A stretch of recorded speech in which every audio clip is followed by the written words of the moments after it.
Hey Veritas, this is a response to your 5 questions video, so let's get right down to it. Number 1. If I found out all those pesky Christians were right, and I was in front of God at the pearly gates, what would I ask him? It depends what kind of God you're talking about there. If you're talking about the one that says you can only be saved through grace and not through works, then I would ask him, well, why is that the case? Because you haven't made yourself too obvious. Every time someone tried to convince me of Christianity, it wasn't you doing it, it was a man. And that is not very obvious. If you really wanted to be obvious, you yourself would have tried to convince me that your religion was the right one. If it's just the nice, private gods that a lot of my Christian friends believe in, and, well, a variation on the one my Muslim friends believe in, I would simply say, well, I think I've lived a good life. Can I come in? Number 2, what kind of evidence would convince me that God existed? And any God in this case. Well, I think it would have to be direct revelation. I'm not going to talk about scientific evidence, I'm not going to talk about miracles, because I'm a bit iffy on the whole thing, whether a miracle could actually ever be confirmed by science.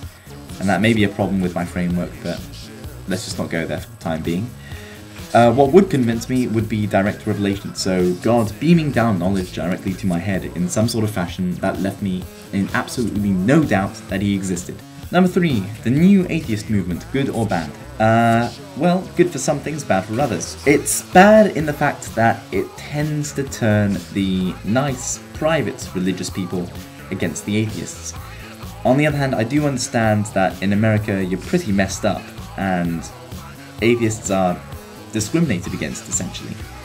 So I'm glad that there's a no-tolerance attitude taken by some people, especially as it concerns, I don't know, moral attitudes towards abortion, suicide bombing, homosexuality, all that sort of thing. I'm glad there's a new atheist movement which is using a no-tolerance thing. I think there is a domain of religion that needs respect. That is the kind of religion that doesn't overflow into my life.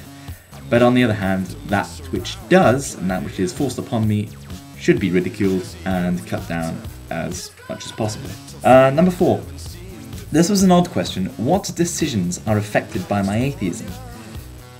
Well, the thing is, unlike a religious person, I don't consider my religious position a factor when making decisions, because I don't have one, essentially.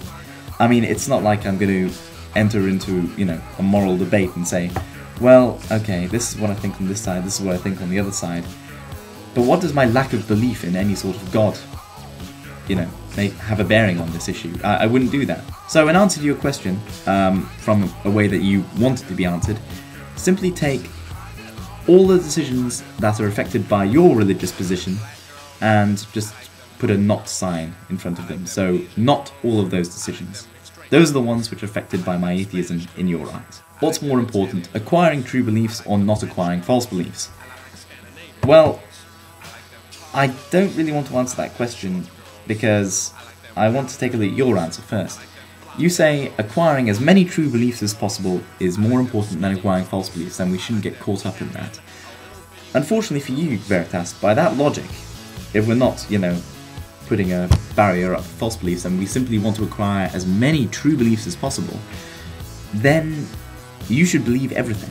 Because if you believe everything, you are going to have all the true beliefs. You will have a lot of false ones and a lot of contradictory ones as well, but if you don't really care about not acquiring false beliefs, then that's your problem. Yeah, so there we go. My answer to that question would be both, in moderation. Preferably I would prefer to work out a framework that would maximize my true beliefs and minimize my false beliefs.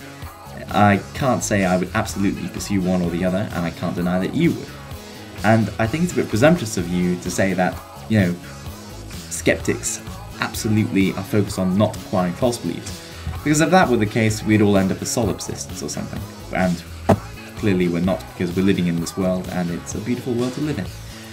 So, thanks for your video, Veritas. Thanks for your questions, and I hope you enjoyed my answers.